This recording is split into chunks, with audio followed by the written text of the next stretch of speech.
conceito da reencarnação está na Bíblia? O Transição fez esta pergunta a grandes estudiosos do assunto e o resultado você confere no programa de hoje, que tem como tema a reencarnação na Bíblia. O tema reencarnação tem provocado muitas dúvidas, sobretudo nas pessoas que vêm de uma religião que tem uma maior tradição de estudo da Bíblia. O que as pessoas se perguntam é se a ideia da reencarnação tem, na verdade, uma base bíblica. Ou seja, a Bíblia atesta a existência da reencarnação, a realidade da reencarnação? A palavra na Bíblia, na verdade, não existe a palavra reencarnação, porque o termo reencarnação foi criado por Allan Kardec. Mas a Bíblia, o termo chamado Guigu Neshamot, que significa um termo hebraico que fala-se em rodas da alma, ela está perfeitamente presente em muitas das passagens da Bíblia, não com a palavra reencarnação, mas, por exemplo, com o verbo lechayot, que em hebraico significa reviver. A reencarnação sempre fez parte das cogitações, das meditações do povo hebreu, que é o povo detentor da tradição bíblica. Tanto o Velho Testamento quanto o Novo Testamento foram escritos, na sua maioria, por autores do povo hebreu. E esse povo tinha por hábito, como nos fala Flávio Joséfo e outros textos da literatura, de estudarem, de meditarem acerca do tema reencarnação. Eles pressupunham esse tema, porque eles consideravam que determinadas matérias não deveriam ser discutidas em público, mas num círculo mais fechado, para estudiosos, para pessoas que tivessem uma maior maturidade. A preocupação deles era com o misticismo exagerado. Eles temiam que certas pessoas ficassem muito tempo discutindo questões puramente espirituais e se esquecessem das obrigações do dia a dia, das obrigações da família, do trabalho, das obrigações pessoais relativas à moralidade, à conduta social, etc, etc. Portanto, feitas essas considerações, nós vamos encontrar nos textos da Bíblia, tanto do Velho quanto do Novo Testamento, a ideia, o pressuposto de que existe a reencarnação e de que a reencarnação é a chave para o entendimento de certas questões.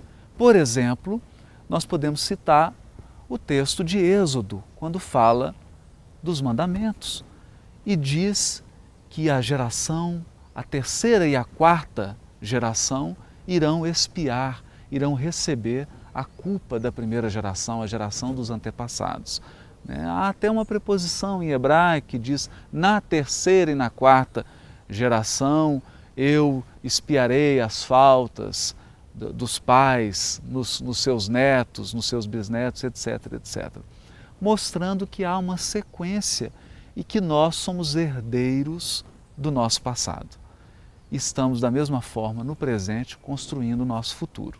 E há no Novo Testamento um diálogo claro, objetivo, em que Jesus não mede palavras, ele diz explicitamente sobre a necessidade dos dois nascimentos, o nascimento da água e o nascimento do Espírito.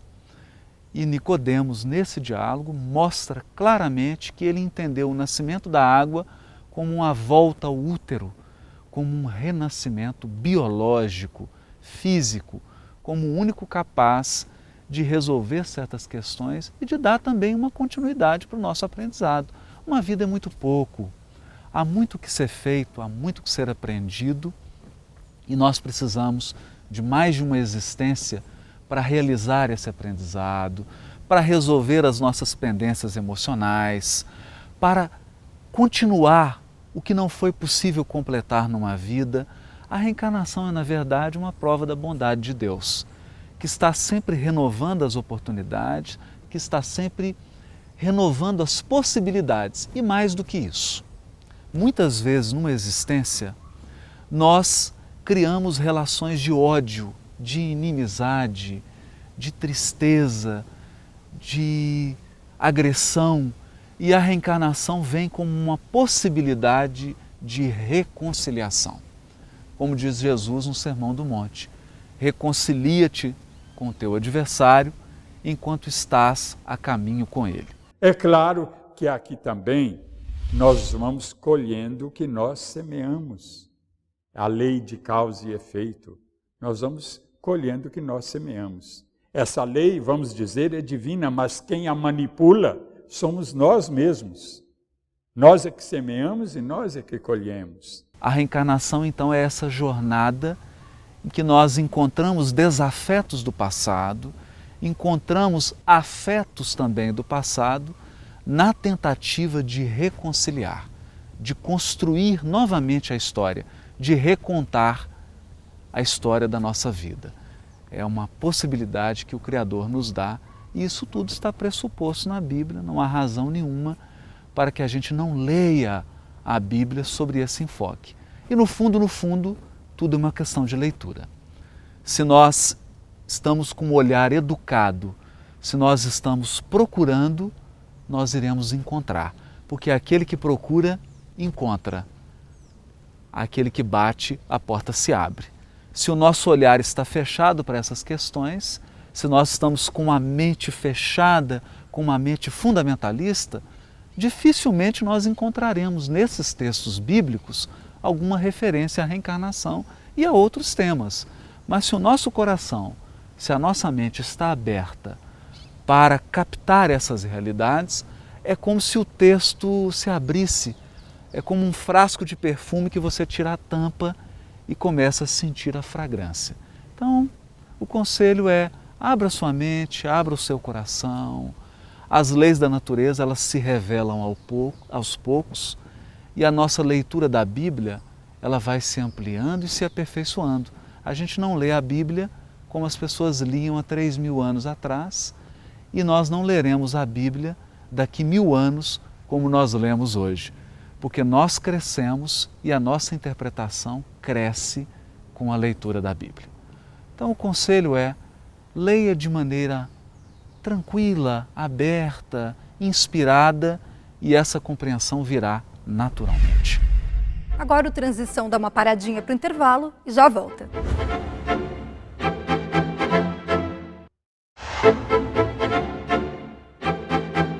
A lei da reencarnação é uma lei natural? Onde podemos encontrar mais informações a respeito? A reencarnação é uma lei biológica, é uma lei da natureza, como a lei da gravidade. Nem todas as leis da natureza precisam estar expressamente anotadas, expressamente comentadas no texto bíblico. Porque o texto bíblico, ele tem um propósito, ele tem uma mensagem central, ele tem uma conexão entre os seus livros. Nem todas as leis naturais, portanto, precisam ser expressamente tratadas. Elas são pressupostas, ou seja, o autor que escreveu aqueles livros pressupõe que o leitor já conheça certas leis naturais, ou ele pressupõe que algumas leis da natureza iriam ser reveladas ao longo do tempo. Muitos irmãos nossos, evangélicos e católicos, dizem: vocês espíritas ensinam a reencarnação. A Bíblia ensina a ressurreição. Acontece que a palavra reencarnação foi criada por Kardec lá por 1860 por aí. Ela não poderia, então, constar da Bíblia. Mas nós temos palavras sinônimas da reencarnação na Bíblia. Por exemplo, renascimento, a palavra geração, porque na Bíblia geração não é só consanguínea, mas também do espírito. Cada reencarnação é uma geração do espírito. Neste bloco, nós daremos alguns exemplos retirados da Bíblia a respeito do tema reencarnação. E para isso nós começamos com uma citação bibliográfica. A primeira é o livro do Hermínio Corrêa de Miranda, A Reencarnação na Bíblia. E o segundo livro é do nosso amigo Severino Celestino, analisando as traduções bíblicas, onde ele examina o texto no original hebraico. E um dos textos principais analisados pelo Severino e também pelo Hermínio Miranda nesse livro é o texto que contém os 10 mandamentos, Deuteronômio e Êxodo, onde se diz que o Deus, na sua função de justiça, iria punir os erros, segundo algumas traduções, até a 2ª, 3ª e 4ª geração. E, como esclarece Severino Celestino e Hermínio Miranda, isso seria uma injustiça, porque filhos, netos e bisnetos, descendentes, responderiam pelo erro de um patriarca, de um antecessor. Analisando melhor a preposição do hebraico, nós podemos concluir que o texto, na verdade, diz na 3ª e 4ª geração. Portanto, deixando subentendido que nós somos herdeiros do nosso passado espiritual. Muitas vezes cometemos um erro numa existência e numa 3ª e 4ª geração na mesma família, nós mesmos, reencarnados, recebemos o patrimônio de equívocos ou de acertos do nosso passado espiritual. Outro texto também que merece um destaque é o do capítulo 3 do Evangelho de João, no qual Jesus conversa com Nicodemos. Ora, Nicodemos era um doutor do Sinédrio, um homem de posição no Estado de Israel da época e um profundo conhecedor da Bíblia, porque senão não ocuparia o Tribunal Supremo do povo hebreu. Ele então procura Jesus, trazendo as suas dúvidas, e o Mestre diz claramente a ele que não poderá ver o reino dos céus aquele que não nascer de novo, que não nascer novamente. Nicodemos, dando a entender que percebeu a amplitude da questão e que entendeu a questão nos seus exatos termos, pergunta: mas como pode um homem, sendo já velho, entrar pela 2ª vez no útero da sua mãe? Fica claro que esse diálogo não se trata de ritual de batismo ou qualquer coisa que o valha. Na verdade, eles falavam sobre voltar ao útero, nascer novamente, vir a uma nova existência. Jesus não só confirma esse entendimento de Nicodemos, como acrescenta ao processo da reencarnação a necessidade da renovação, porque não basta renascer, é preciso renovar-se. E a renovação íntima é a grande mensagem, a mensagem central do Evangelho. A Bíblia possui em toda a sua extensão, tanto na primeira revelação, o Velho Testamento, como no Novo, passagens que ratificam claramente, e eu colocaria aqui uma de Jesus muito marcante, que está lá no capítulo 11 do Evangelho de Mateus, versículo 10 a 14, quando ele, referindo-se a João Batista, ele diz que dentre os filhos de mulher ninguém é maior do que João, mas que João era mais que um mensageiro, mais que um profeta. E como o profeta Malaquias falava que enviaria o profeta Elias antes do grande e temível dia do Senhor, Jesus confirma dizendo que assim como Isaías falava da vinda do Messias, assim como Malaquias falava que Elias vinha preparar o caminho, Jesus disse: dentre os filhos de mulher ninguém é mais do que João. E se vocês querem compreender, é ele, o Elias, que devia voltar. Então Jesus fecha a questão de Malaquias e de Isaías, provando diretamente que o corpo de João Batista voltou no espírito que já tinha habitado Elias, o espírito de Elias no passado. Então o corpo de Elias foi um, o corpo de João Batista outro, porém o espírito mesmo, segundo Jesus. São 3 textos bastante claros, bastante expressivos, mas ao lado deles há diversos outros textos, mas esses exigindo uma sensibilidade, uma sutileza, porque não falam expressamente do tema. Eles pressupõem o tema. É como se o tema fosse uma exigência, um pré-requisito para que você faça uma reflexão mais aprofundada. Portanto, aí estão 3 passagens que atestam a reencarnação, que mostram que a reencarnação não é uma criação de culturas orientais, não é mesmo uma criação do codificador Allan Kardec. A ideia da reencarnação está em muitas civilizações do mundo antigo. e está, inclusive, muito firmemente alicerçada na cultura do povo hebreu. Tanto que hoje várias correntes do judaísmo são reencarnacionistas, admitem a reencarnação como um elemento profundamente necessário para se entender a justiça divina. Não haverá justiça divina se não houver possibilidades. Ora, se nós que somos imperfeitos, seres humanos, damos oportunidades, damos novas chances para que as pessoas possam refazer, para que elas possam regenerar, recompor-se, reconstruir o seu destino, que não dirá o Criador, na sua sabedoria, na sua bondade, ao renovar as possibilidades e ao permitir que cada um de nós refaça os erros e reconstrua o futuro. Portanto, ficam aí as duas indicações de obras e o convite a essa reflexão sobre a misericórdia e a justiça divina que se expressam através da reencarnação. Nossa busca por respostas continua logo após o intervalo. Fique conosco.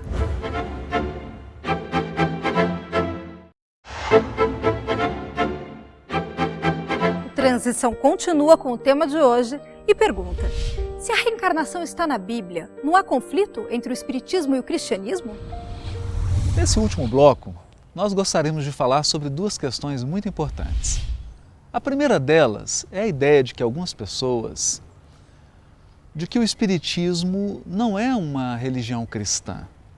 Pelo contrário, o Espiritismo está todo apontado para a figura de Jesus. Toda a sua base moral, toda a sua base de conduta é retirada do exemplo incomparável do Mestre. E no primeiro livro da Codificação Espírita, já na questão 625, fica muito claro que Jesus é o nosso guia e modelo. Ele é o nosso grande condutor, é aquele que inspira, que educa o nosso espírito. Portanto, não há razão para acreditar-se que o Espiritismo não tenha uma base, não tenha uma afeição pelo estudo bíblico, não tenha uma necessidade de se estudar a Bíblia. Não, não. O Espiritismo, na verdade, tem muito a contribuir nesse debate, tem muito a contribuir na compreensão dos textos bíblicos, sobretudo dos textos do Novo Testamento. E para falar um pouquinho disso, nós gostaríamos de abordar o tema que provoca muita dúvida, muita dissensão, que é a oposição reencarnação-ressurreição. Muitos acreditam que essas duas ideias são contrapostas. Se eu aceito a reencarnação, eu não posso aceitar a ressurreição. Se eu aceito a ressurreição, eu não posso aceitar a reencarnação. Mas estudando o Espiritismo com maior profundidade, nós percebemos que há um fator complementar entre essas duas ideias. Então, a ideia de ressurreição, ela aparece na Bíblia com a ressurreição do corpo de Jesus, que a Igreja Católica nos explica como a partir do desaparecimento do corpo de Jesus, em que alguns indivíduos que tinham a capacidade mediúnica aguçada viram Jesus em um determinado momento, o que eles figuram como indo para o céu. Então, associado a isso, o corpo de Jesus desaparecendo, a ideia de ressurreição ficou marcante no inconsciente coletivo e trazido pela Igreja Católica. Mas a ciência, com seus avanços, e fundamentalmente com o desenvolvimento do século XVII, da Revolução Científica do século XVII, prova-nos que as nossas células corporais, elas, uma vez mortas, essa estrutura vai retornar para da onde veio, né? Do pó foste produzido, do pó voltaremos. Então, essa ideia, ela se opõe à ideia reencarnacionista. O que aconteceu com o corpo dele? Não se sabe. Há conjecturas, há hipóteses, mas o próprio Evangelho fala que o corpo dele, alguns lá estavam dizendo que o corpo dele foi roubado e tal. Ninguém sabe o que aconteceu. Na verdade, a ressurreição é o coroamento da reencarnação? Vamos examinar um pouquinho mais isso de perto. A palavra ressurreição, sem entrar nos detalhes, sem ficar citando termos em hebraico e em grego, ela decorre de uma expressão idiomática do hebraico. O povo hebreu, para dizer que alguém morreu no texto bíblico, ele utiliza de um eufemismo. O que é um eufemismo? Você alivia um pouco a expressão. Então dizia-se assim, quando alguém morria, que ele deitou-se com os seus pais. E isso refletia até mesmo uma prática nas famílias dos patriarcas. Eles tinham um túmulo e à medida que as pessoas iam morrendo, iam sendo enterradas naquele mesmo lugar. Então, geralmente, a pessoa era enterrada no túmulo dos seus ancestrais. E dizia-se numa expressão idiomática que a pessoa deitou-se com os seus pais, deitou-se com os seus ancestrais. Pois bem, para expressar a ideia de que a morte não era o fim, a ideia de que Deus, sendo um ser espiritual, Ele também criou uma realidade espiritual, e se Ele criou essa realidade espiritual, Ele nos presenteia com essa possibilidade de uma vida espiritual. As pessoas costumavam dizer que depois que você se deitou, você se levanta. Então, o levantar-se, em hebraico, é a ressurreição. Ressurgir ou levantar-se, ou seja, superar a morte. Pois bem, o que diz o tema reencarnação?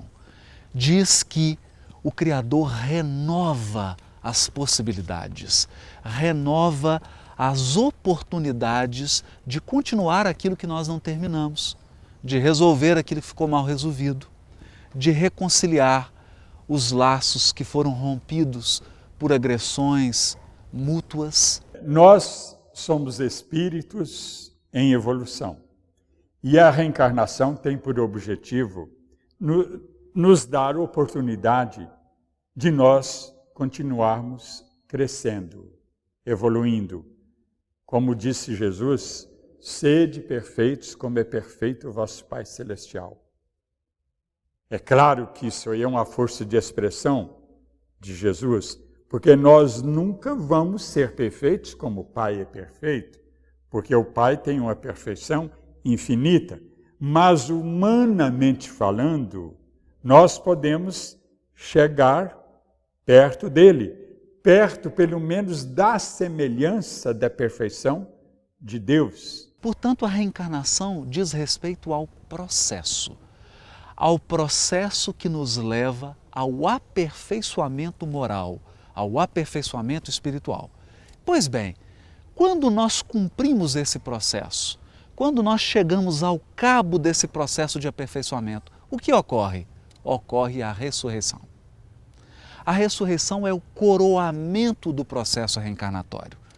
Quando o espírito chega ao máximo grau de aperfeiçoamento que a vida na carne proporciona, ele então se torna, como diz a questão 262 do Livro dos Espíritos, um espírito puro, um espírito bem-aventurado, ou seja, alguém que vai experimentar a ressurreição, a redenção espiritual.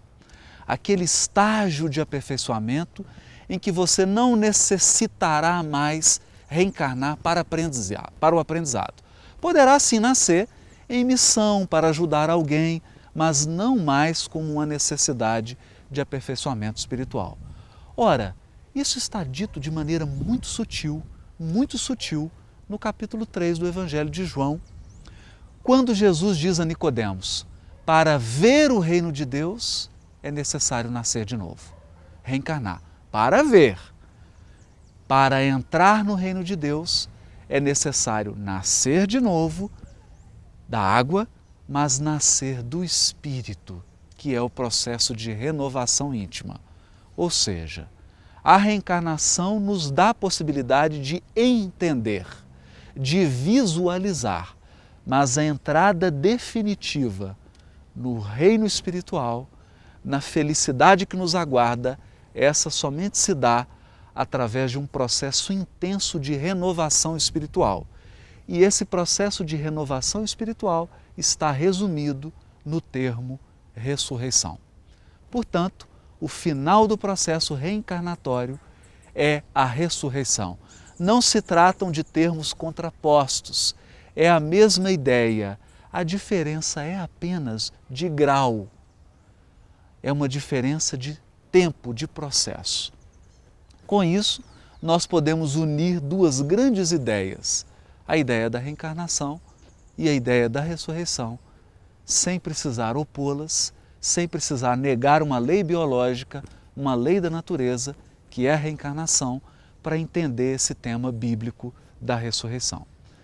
Se você quiser aprofundar mais sobre esse assunto, acesse www.portalser.org, ouça os nossos podcasts, que lá, aos poucos, nós abordamos um pouco dessas ideias que estão no Velho Testamento e no Novo Testamento, convidando as pessoas a refletirem sobre a linha central da Bíblia. Qual o tema central da Bíblia?